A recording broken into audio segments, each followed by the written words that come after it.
মানুষের জীবনটা বড়ই অদ্ভুত। একা আসতে হয়, একা যেতে হয়, তবে সেই আসা যাওয়ার মাঝেই ঘটে যায় কত বৈচিত্র্যময় ঘটনা। আমাদের এই জীবন নামক গাড়ির কোনো শিরোনাম হয় না। এক একজনের কাছে জীবনের অর্থ এক এক রকম। বলছি ওমান ফেরত প্রবাসী বাহারউদ্দিনের কথা, যিনি সড়ক দুর্ঘটনায় হারিয়েছেন তার গোটা পরিবারকে। তবে আপন মানুষগুলি হারালেও থেকে গেছে তাদের স্মৃতিগুলি। ওমান থেকে স্বজনদের জন্য যেসব উপহার সামগ্রী এনেছিলেন, এবার তা নিজে হাতে খুলে দেখাচ্ছেন আর আহাজারি প্রকাশ করছেন বাহারউদ্দিন।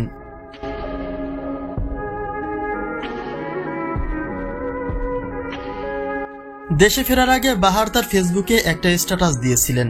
লিখেছেন, স্বপ্ন যাবে, বাড়ি আমার। স্বপ্ন ঠিকই বাড়িতে ফিরেছে, কিন্তু নেই স্বপ্ন পূরণের সেই আপন মানুষগুলি। একই পরিবারের 7 জনকে হারিয়ে পাগল প্রায় বাহারউদ্দিন।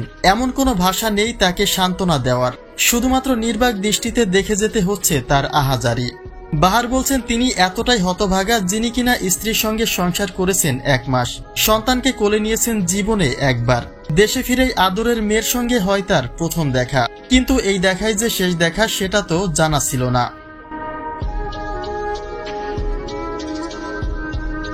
প্রবাদে আছে, সময় কারোর জন্য অপেক্ষা করে না, জীবন তার নিজ গতিতে চলে।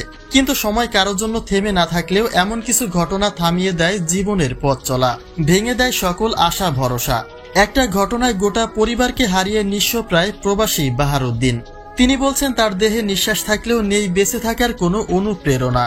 জীবন তাকে ঠিক এমন এক পর্যায়ে নিয়ে গেল যে বেঁচে থাকাটাই তার কাছে এখন বিষাদের মতো। এর চাইতে ওই একই সময় পরিবারের সঙ্গে যদি তিনিও চলে যেতেন, তবে হয়তোবা এতটা কষ্ট তার পেতে হতো না। ঘটনাটি এতটাই মর্মান্তিক যে কিছুতেই ভুলে থাকতে পারছেন না বাহার। তাকে রিসিভ করতে গিয়েই হারিয়ে গেল তার গোটা পরিবার।